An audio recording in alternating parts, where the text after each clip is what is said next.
All right. Welcome everybody to Identity and Equity. We're going to go ahead and get started with this afternoon's session. So as a reminder, this is going to be recorded and we would like you to open up Slido using the event code Identity Equity 3. So we're going to get started. I'd like to introduce today's speaker. Nikotris Perkins is a Wisconsin native and our new Assistant Director for Social Equity. She has 20 years experience working in nonprofit, social enterprise, and corporate environments. She promotes confidence in identity and offers tools to navigate the trauma of racial, economic, accessibility, and health inequities that show up in the places we live, work, and play. We're super happy to have Nikotris here at ODOT, where she's going to be identifying and addressing systemic barriers to ensure all Oregonians benefit from transportation services and investments. So without further ado, we'll send this over to you, Nikotris. Hello, good afternoon, everyone. Very exciting to be here. So we are going to get started right away. We are going to use every single one of our 45 minutes together. And in a lot of ways, I'm going to start with you. So you received a social identity wheel in terms of like pre-work, and you were able to think about what all of these things mean. We start with our own identities because our own identities and thinking about how we see ourselves, how we prioritize our identities, how we think other people see us, helps us understand other people's identities. And so we're going to start right in by going through Slido. If you go to the next slide, you'll see a question that asks, how were you challenged or surprised by your social identity reflection? And so if you want to enter things into Slido, we will start right there and just see where people are and how they felt about doing the work around their own identity.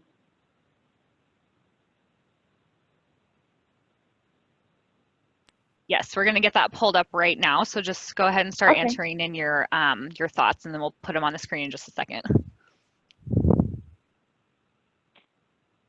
I couldn't decide which ones had the greatest effect on how others perceive me. I have no idea. Okay. You weren't challenged or surprised. Not very.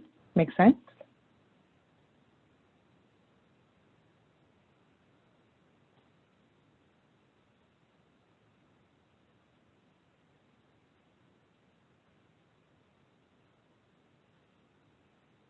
Surprised on how little I consider some of the identities, which I think reflected on my privilege.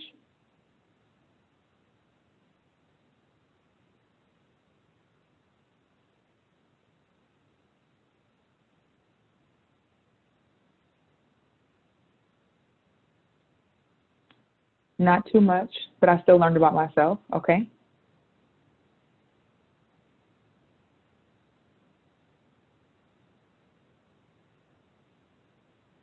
I agree with what everyone else said. All right. I was surprised by how marital status affected me. That was not among the options, though. I put nothing on sexual orientation, which was interesting. It's something I, as a cis person, think about as much. Many factors contribute to how we form our identity. Okay. It was difficult for me to go beyond gender and age for myself. Again, I felt that was a privilege. Surprised that I think about class so much.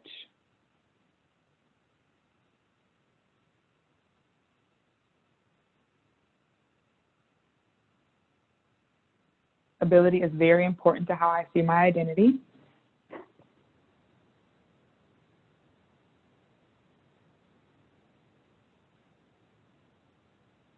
Let's wait for a couple more.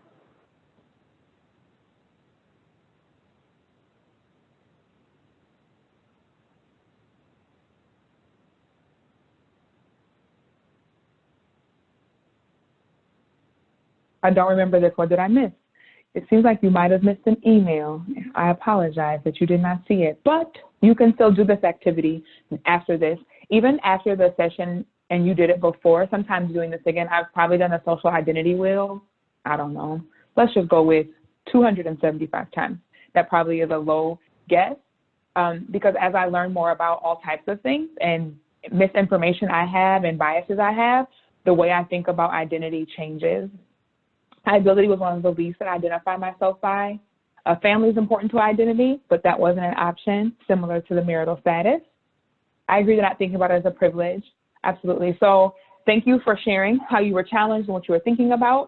We're going to go to the next slide to allow us to think about what we're going to do for the session today. So in the session today, hope that 4 things happen. Hope that you're able to define social identity versus personal identity. I hope you're able to talk about your privilege. Hope you're able to describe the cycle of socialization. And then I hope you are able to identify some ways to immediately implement some of the reflection we have today. So it is the 8th of October, and how can you use this information before the month is over, whether you're sharing it or thinking more about it or doing the social identity wheel to kind of dig in a little bit. So those are our objectives for our time together today. We can go to the next slide. We will dig right in. So this is the big 8+1 identities. It is a handout that you have in your email. Very soon it'll be a handout that you're like among the first to see it. It'll be a handout that we'll send out agency-wide. As the Office of Social Equity, we're thinking about social identities. The big 8+1, even if you just Googled it, you'll see probably a mix of these 9, right? Oftentimes age isn't included, but we did include age, which I'll get to in a second, for a very specific reason. Sometimes you'll see English as a first language in one of the big 8 identities. You might see like ethnicity and nationality might be together in one category or one identity. So this is what we use. We use this because these things in many ways, shape, or forms are things that we oftentimes do not, they're almost, systems are created around them. So a social identity is something that a system, large or small, is created in terms of what it looks like for us to move through the world. So let's use ability. When you think about ability, I want you to think about your actual workspace outside of if you're working from home. So you think whatever ODOT building or maintenance, wherever you work, right? What does that look like? How would that look in terms of if you were in a wheelchair? How would that look if you had limited vision? How would that look if you were even on crutches? So you were temporarily living with a disability, right? What would that look like when we think about cubicles being high or counters being low, or how we get in and out of bathrooms, or which side of the building you would park on, or how you would enter? We often don't think about how spaces are created for people who have an able body, right? Completely able body. And often sometimes there are people who are living with disabilities that we cannot see. And so we also assume that, oh, they can come, or we can decide, like, it'll be fine if we have it here. There's people who, like if you're planning a party or an event, how often do you think about, let me make sure there's a ramp, let me make sure there's the right type of bathrooms and stalls for people to be able to go up a ramp for a bathroom, right? Like if you're doing, I don't know, an outdoor event, do you have the proper like porta potty situation? And so there's systems that are created for these. Some of these are newer, right, that have very clear laws around them, and now there's the minimal standard, which is what our laws create, minimal standard for what it means for something to be acceptable for any of these groups. And then there are some that have existed since, you know, the 1800s, where people were split up by class or race in order to create systems and boxes for us to be able to better decide who gets and who doesn't. Now, it does not mean that in this moment we decided that way, but the system still exists. So how do we operate inside of those systems? We are using these as social identities, even though our personal identity is so much larger and still more important, right? I am a sister, I am a friend, I am a reader, I am a shower dancer. Like I have a lot of personal identities that are important to me. I'm going to use reading. I'm an avid reader. I probably read like a book a month, or a book a week. I'm always sometimes I'm reading multiple books, like there's a book for everything. I order books constantly. And so that being true, it's a large part of how I see the world and how I move in the world, but there's no system created around that. There's not something that I get when I'm a reader versus not being a reader. It's not like, well, I heard you were a reader, so you can't get this job, or we're only looking for avid readers for a job. Those aren't things that are happening. When I'm entering a building, I'm not thinking like, they didn't think about readers when this building was created. That's usually not something that's happening. There's not access that I have in terms of me being a reader, but there is access that I might have in terms of my class. So I'm going to use class, talk about class for a second, because class also sometimes is a tricky one, because people can have an experience in very different classes throughout their life. And sometimes you'll see in the big 8, like it might say raised poor, and then it'll also say like your current socioeconomic status, making them two different things. Because if I was raised poor, raised working class, there might be times that some of the things I learned, some of the misinformation that I was stigmatized with, some of the trauma I might have experienced sticks with me, right? And even if I'm now the top 1% in terms of socioeconomic status in the country, some of those things that I learned from 0 to 20 are still very real in my life and how I experience the world and how I might experience other people in terms of what they wear, where they go, how they get there. Sometimes people think that's not a huge thing, but I want to explain how class creates an access situation. In your class or having access to wealth or money, cash flow, even credit, means you can do certain things, right? So people who don't have access to those things, let's go with groceries. If I live in a food desert, I'm able to get groceries from the place that is easiest for me to get to based on me using my feet, really, maybe a bike or a scooter or something that is affordable for me to get there. That means that whatever the grocery store nearest me has, that's what I'm able to get. Now, you might live next to a grocery store that has a full line of groceries, but it's super expensive, right? If you live like next to a organic some type of grocery store. You also might live next to a corner type store that has bread, eggs, bologna, chips, some random other products, and then that's what your groceries look like. When I have access to money, credit, cash, I get my groceries delivered. I can just get takeout. I can buy a car so I can go to the grocery all the time. I can rent a car, like do Zipcar or car sharing to get to the place I need to go. I'll catch an Uber. It's no big deal. It changes the way I'm able to experience the world because I have access to that money. And so that's what class does. These identities are just as important as our personal identities. However, the systems that are created by these are very specific to how we can shift things at ODOT, right? Like there's always going to be personal identities of all kinds. And again, very, very, very important. But what we're trying to do is figure out ways to ensure that ODOT becomes a community, a workplace, and a partner to the citizens we get to serve in a way where some of these systems are dismantled or at the very, very least acknowledged so that people are able to better navigate them. If you go to the next slide, we will also point out how people experience this on the day-to-day basis in terms of privilege and oppression. So these are, in the identity category, these are the social identities listed out. I have added first language because, again, sometimes that shows up, and I think that's important sometimes to think about, even though it's not one of the social identities that we'll continue to talk about over the next year, 3 years, 10 years, however many years we are still digging in deep to create this cultural shift. The next column is oppression or oppressed in terms of categories, and the next column is privileged. I want to also, again, be clear that this is about systems of oppression and systems of privilege, not individual, right? So you could have been working all your life, you had 2 jobs to get into school, to do X, Y, and Z, and all of those things are true. But in a privileged space, in a privileged category and privileged social identity, it means that there are barriers you either weren't aware of or you just never experienced because of it, right? And so we think about people with differing abilities or people who have no mental, physical, or emotional needs are not, and their other needs are met by dominant culture, right? There are places where you just never had to think about what it looks like to interact with people from a physical, mental, or emotional need. Like all those are being met for you at all times because it's not something that you in ways that you identify. First language being English. So I'll use this one because we probably won't talk about it a lot as we move forward. So my first language is English, and in a lot of spaces I've been, when people do not speak English, there is well, why? We live in the United States. You need to speak English, or you should learn English, or why don't you learn English? English is what we do here, right? Even though a lot of people do not speak English. And there's a privilege because in speaking English, I can read signs, I can do this. At ODOT, I can take all of the certification classes that allow me to be on a construction site.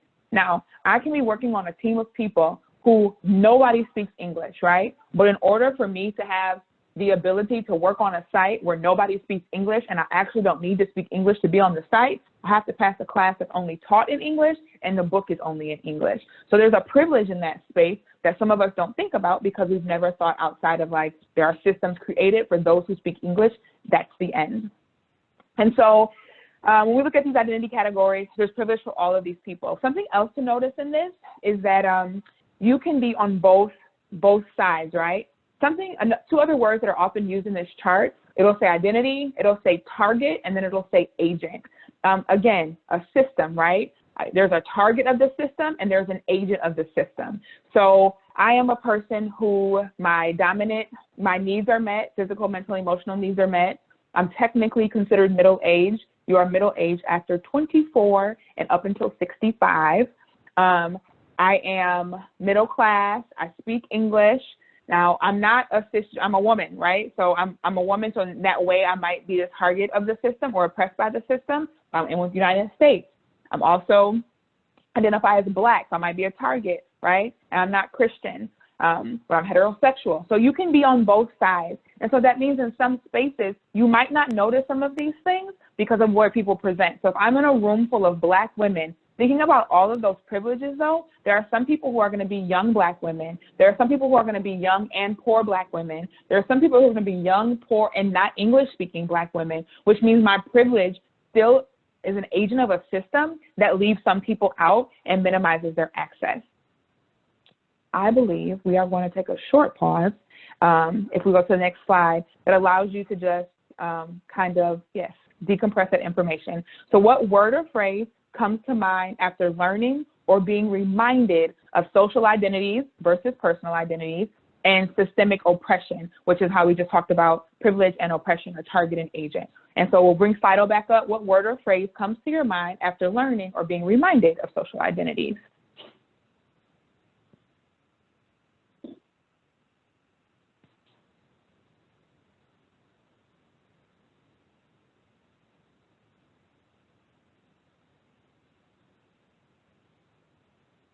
Internal versus external, control versus lack of control, okay? Relentless,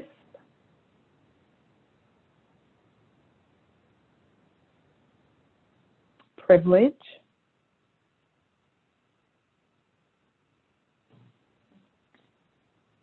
risk of unexamined life, awareness, I need to pay better attention to my neighbors, opportunity, power, intersectionality, history and systems exclusion. I want to talk about intersectionality just for a second.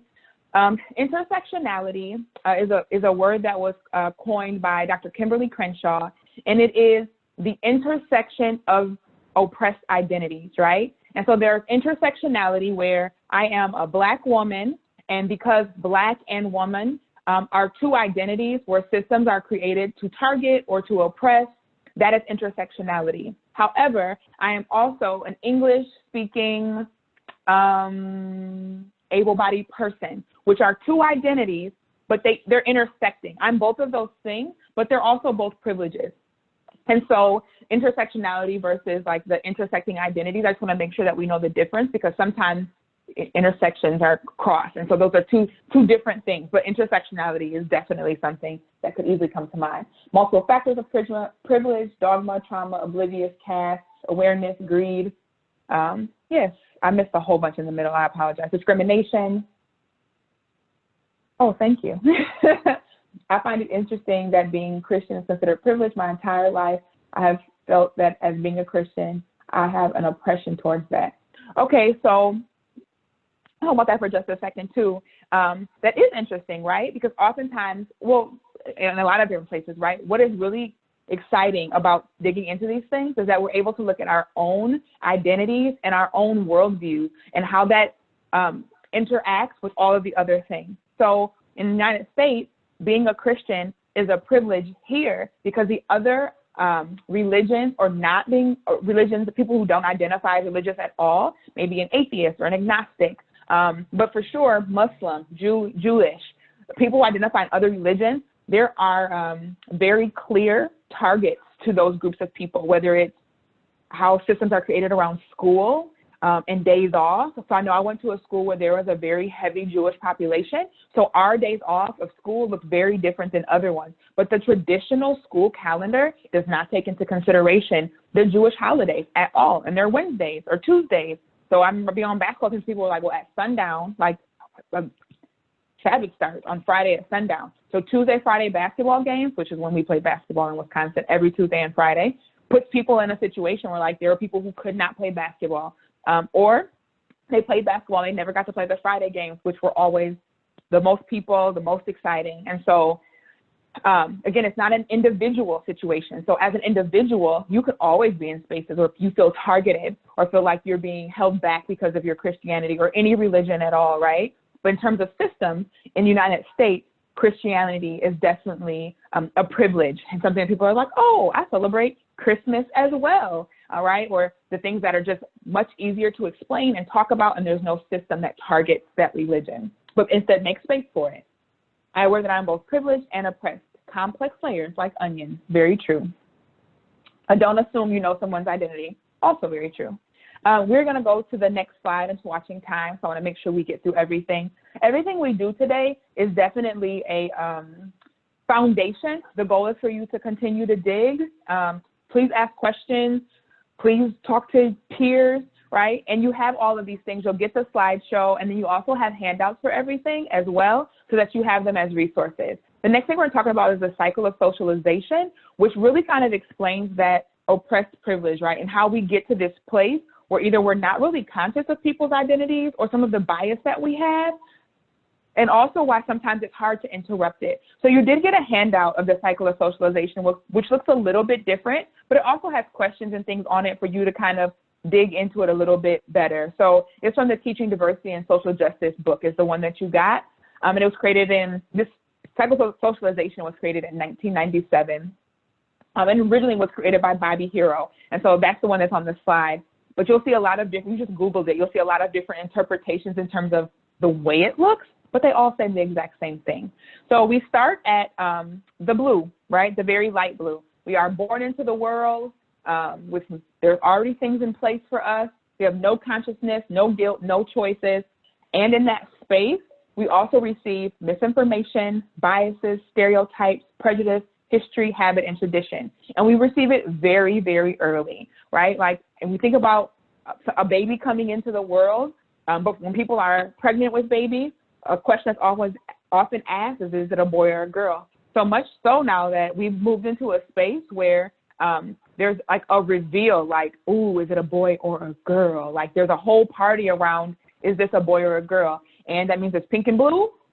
That means that there are certain toys brought. When you look at young children's clothing, like there's like, I'm a stud, I'm mommy's handsome. Like when you think about the words that are on some of those clothes, some children's clothing. So there's a lot of information and bias and stereotypes that children are offered very, very young. And that first socialization, which is in the light green, is we're taught on a very personal level. Our family, our teachers, people we love and trust, and they shape our expectations of what the world looks like. And then we move on. We are in school, and we are in, we experience business. We think about commercials and language and patterns of thought. And in that space, that information is institutionalized for us, right? So that's the orange piece. How is it institutionalized? It's institutionalized in practice, in the song, again, in the songs that you sing, in the commercials you see, and what you see in terms of a football game coming on. Those messages are reinforced, which gives us to enforcement. So now we have decided, usually by the time we're in our teen years, like what's enforced and what's stigmatized, who gets rewards and who gets punishment, who has privilege and who gets persecution. And this information that we're learning, we're not learning voluntary. It's not like you're raising your hand like, please teach me how to compartmentalize people and separate them and make them different from me. That's not happening, but it does happen. The best example I have of this from my own personal experience is that when I was in third grade, I transferred to a school where the majority of my class didn't look like me. But before that point, I went to a school where they did. And so I originally went to a parochial school attached to a church that my family also went to. So not only did I know my classmates, I knew like all the young people in the school. I knew all the families. I knew everybody. And I transferred to a school where I knew no one looked like me. I rode the school bus to get there. I rode the school bus to get home. And I didn't know people on my bus either. All right. And so in that space, I vividly remember a day in class that I passed gas. And it was like an immediate piece of shame because somehow, somewhere, I had learned the message that white people don't pass gas. Don't know how I learned it. Don't know who told me that. And telling my mom about it at the time, she was even like, what are you talking about? But I remember that day vividly. I can tell you what shoes I had on. I can tell you who was sitting next to me. His name was Eben. I remember everything about that day because I was so embarrassed that I couldn't hold it in. And now everybody was going to know that not only was I a black girl, but I was a dirty black girl. And I don't want to be the dirty black girl because that's things that people can think about black people. How did I learn that? I had never encountered racism in any way, shape, or form. No one ever told me that. But there's things that I had seen or heard where that became something that was enforced in my mind. And I was young. I was in 3rd grade. And that continues throughout our life, right? And so because it continues through our life, we get to the point where there's action. And you either do nothing, right? People are sitting in silence or anger or guilt or self-hatred, and you do nothing about that, and those messages continue. Or we can have a moment where we change, we raise consciousness, we interrupt, we educate, we take a stand in hopes that when somebody's talking about the cycle of socialization 20 years from now, there is no do nothing side. It's just like, oh, these are some things we learned, and then we constantly change, and we're constantly thinking about it differently, and we're constantly reframing, and we're constantly questioning. And that's the goal of the cycle of socialization, right? For us to think about where we can interrupt it, to understand how we got to the places that bred some of the misinformation we had, and allow us to constantly question what that could look like. What I would like to do next is break you into breakout groups. This is going to be such an experiment. So I want to do this information super fast, but I want to do 2 things with it. One, I want to give you enough time to ask questions and for us to do that. And I also want to give you a chance to talk to each other. So if you can go to the next slide for me, please. The next part is so what, right? So we did this and like, okay, this was maybe great information, but maybe not. But like, who cares? Like, this is information. It's like school. Fine. Got it. Heard you, right?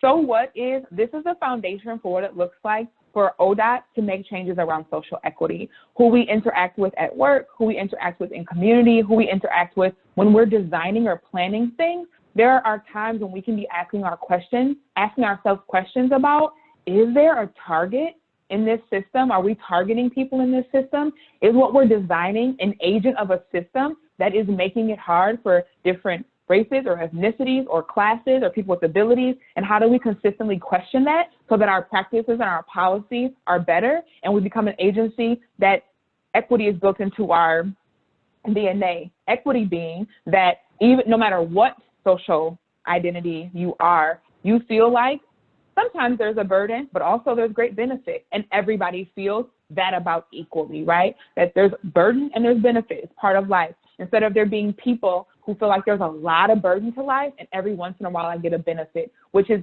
usually how those who are in the oppressed column feel, right? Again, based on system, not based on individual interaction. So now what? The now what is, how can you use this information almost immediately? So today's, again, October 8th. By October 31st, what can you do with this information that would allow you to say like, oh, there was a fall forum training I went, and this is how I used it. How do you use this information to interrupt, to change, to raise consciousness, to educate, to take a stand, to question, to help shift ODOT culture in any corner, right? Doesn't have to be huge. It could be small. It could be something in your daily interactions. It could be one thing you think about every time you're a part of managing a project or a plan. To do that, I'm going to have you talk to each other. So you're going to be split into breakout rooms of about 4 or 5. And in that time, you will have about 8 minutes for you to talk about your now what. What are you going to do with this information? So I'm going to give you a warning.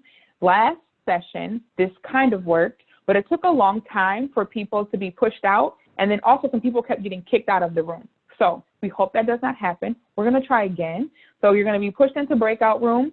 In the breakout room, if there's somebody who's like, I don't know yet, that's fine. That's okay. There's not pressure like, well, they didn't share. I want to tell you who didn't share their now what. But at least have a discussion about where the now what could happen or some things you're thinking. And then we will come back and I will answer any questions you might have, and then we will be done with our session. So we will try to move you into breakout rooms now.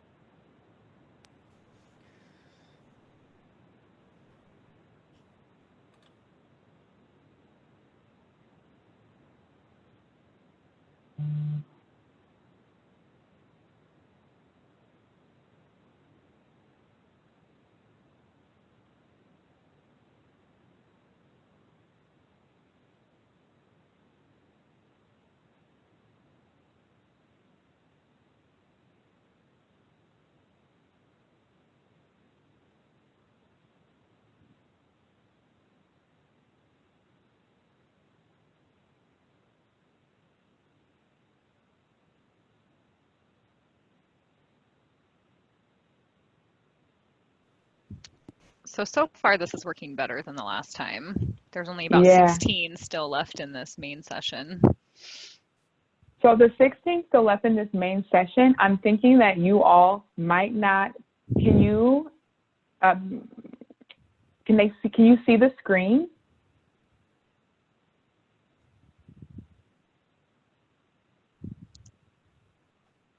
So Jill, I'm going to unmute you. Can somebody unmute Jill Larson? Can you see the screen right now?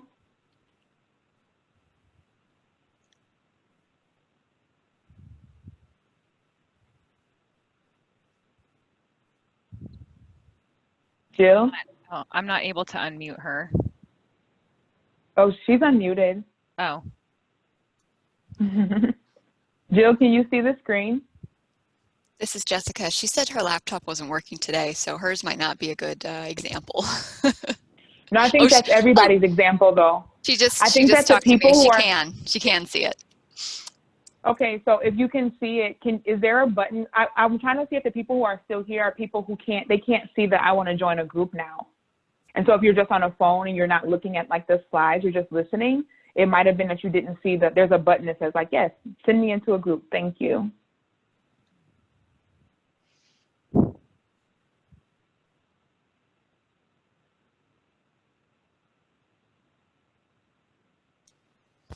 Yeah, she pressed the join later because of her laptop issues, but hopefully some other people, not sure whether they tried or not. Okay. Well, everyone, that's what happened. So you press join later, so then you're still here. Is there anyone here who would like to talk about their now what? Or is your desire to quietly wait until people come back? Can I use the chat? Unfortunately, the chat is only. I muted myself. Yep. I can make it so people can chat. Chat out loud or chat in the chat? Oh, in the chat. I think I've adjusted that. Okay. So if you want to talk about your now what in the chat, you're more than welcome to do that.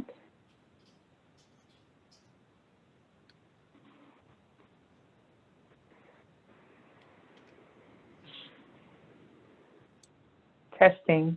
It is tested. And Nikotris, you don't have to. I was just going to say when they get back, you could remind them that Slido is available for questions because we don't actually have any questions right now. Just someone posted a heads up about a PBS special. That's all we've got so far. Oh, awesome. What's the PBS special? It's called Divided Highways. They say it's a good examination of what construction of U.S. highway system did to communities. It's on YouTube. Yep, it is. It is a good one. Well, if there's anyone still here that can hear us speaking, you are more than welcome to ask a question in Slido, or if you would like to add a now what to the chat, that would be awesome. So we have one now what. Hi, everyone. I want to keep pushing special programs to align more with our equity goals. Does that count? It absolutely does count. Yeah, thank you.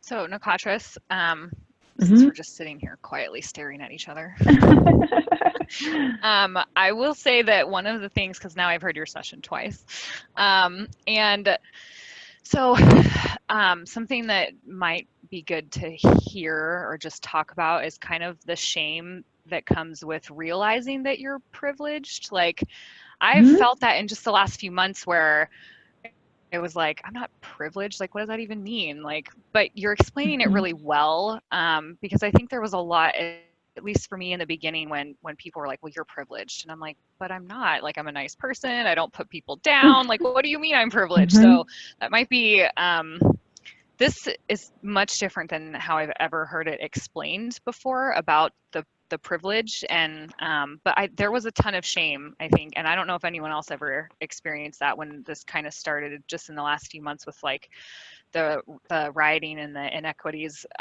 but that was weird to think about. Because I think that there's like this thought that if you're privileged, it means you're a bad person or something. And so I don't know. For me, there was a lot of shame with that. But so I'm going to turn that into a question and be the first question that I answer. But I don't know what the question is. Like, what about shame? Is that a good question to answer? Yeah.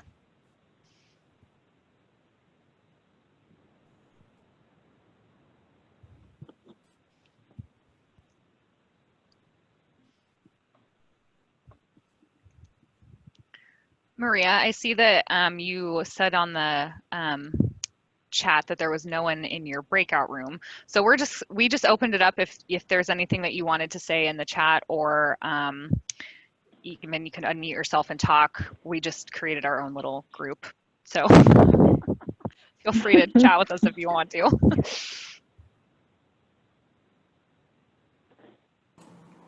Thank you.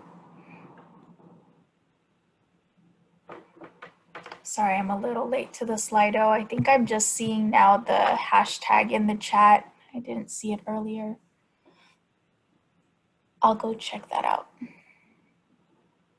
You can put a question in there too, if that's helpful. Or if you have a question, you can put it in there. Nikotris, I don't actually see your question on Slido. Oh, I didn't put it in Slido. I just wrote it down on a Post-it, so I can answer when people come back. Okay. Oh, just got kicked out of the breakout room. O.20I, were you in a breakout room by your? Oh, I can just type that. I don't have to ask it out loud. Sorry. Were you in a breakout by yourself? But then I asked it out loud anyway. Oh, yes, you can hear me, duh. Were you in a breakout by yourself? No, in 16. Huh. Technology is testing our patience. Well, you're more than welcome to share with us. We're going to pull people back in a second. But if you want to add a question to Slido, or if you want to share your now what with us, sorry to pull you from your group. I didn't do it. Zoom did it. But I wish you could still be with them. When I clicked join, I dropped out. Huh. Yeah. Do you have a now what you want to share?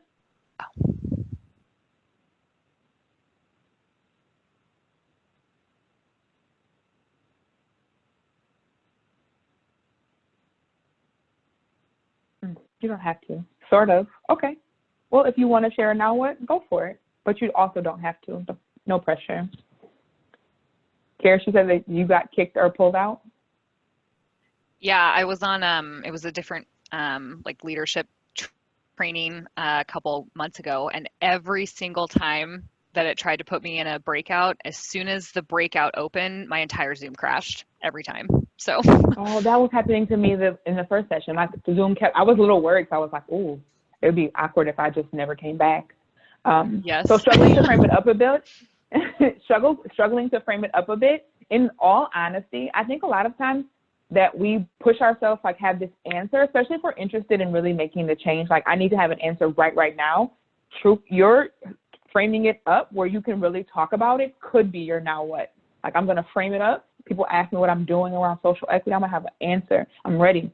That could really be what you do with your now what in terms of the things that you've heard or like ways you're kind of reflecting or thinking about it, nibbling on it for the next 32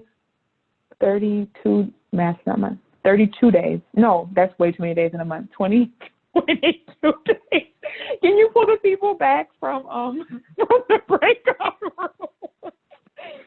room? Sorry. 22 days. That's how many? 23 days. 23 days are how many days are left in the month. And that's how long you can nibble on it. That was awesome. The room's closed in 60 seconds and people are coming back.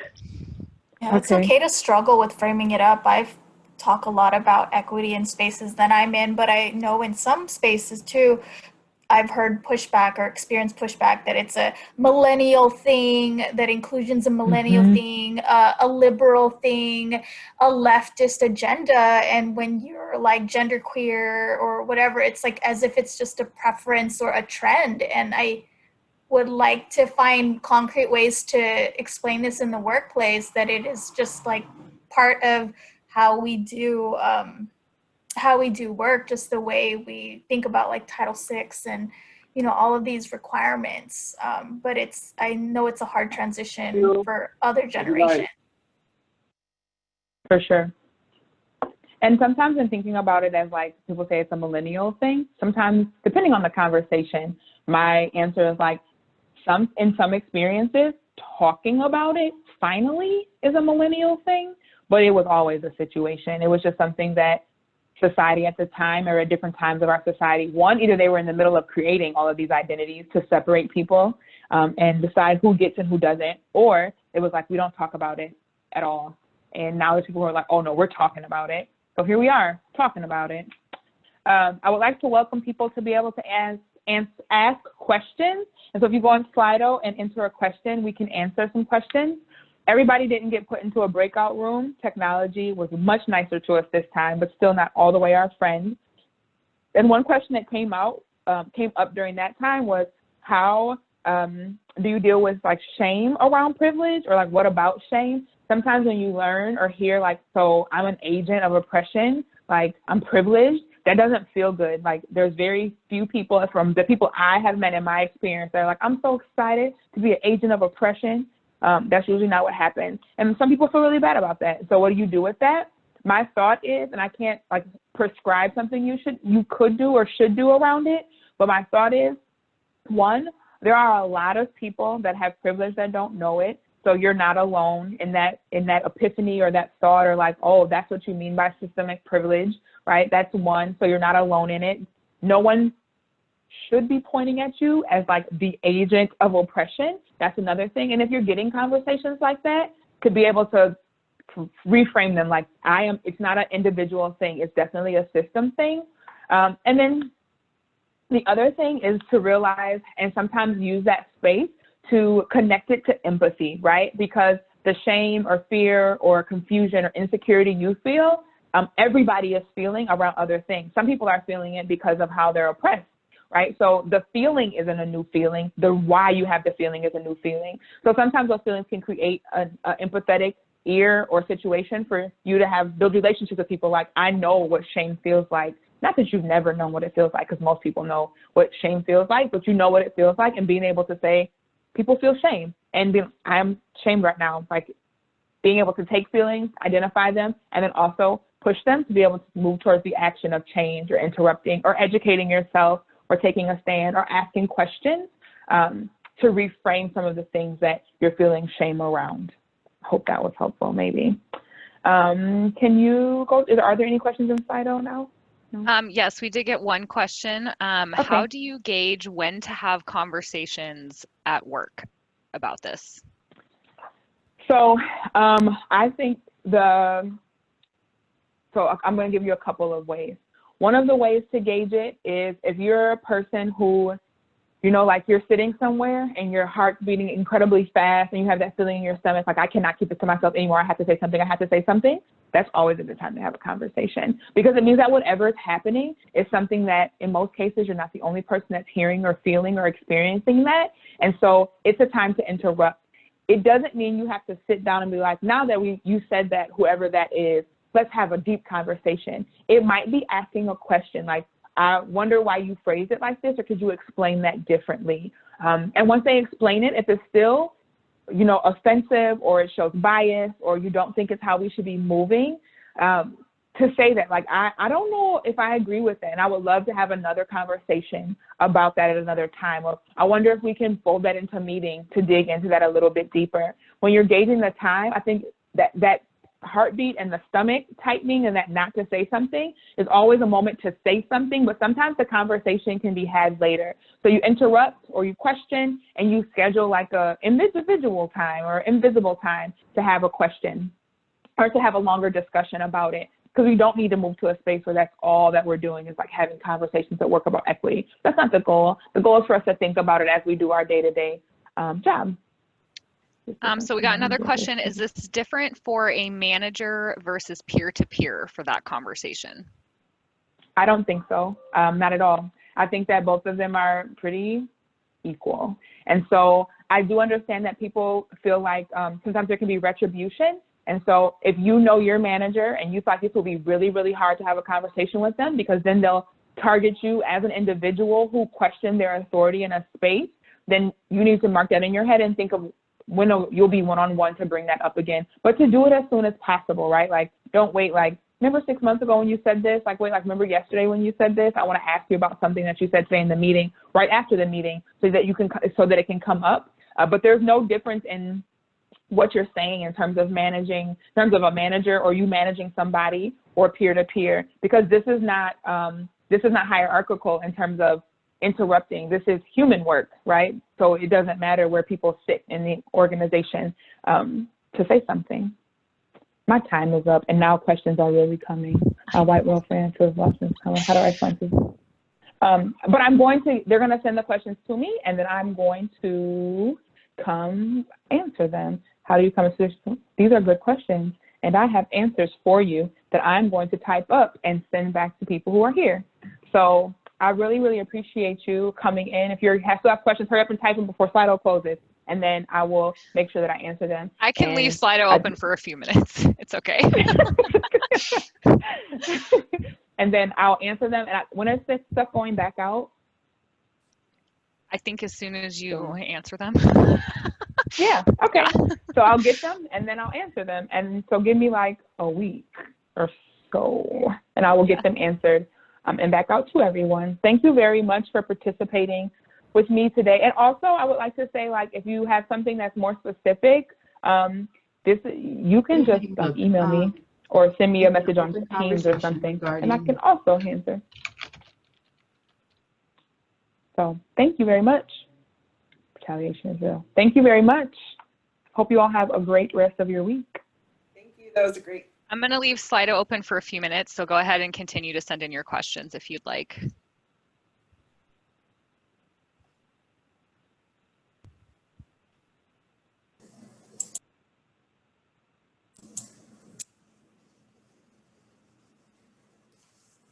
Oh, now I can see people's faces. Oh, hi. Bye. Have a great day.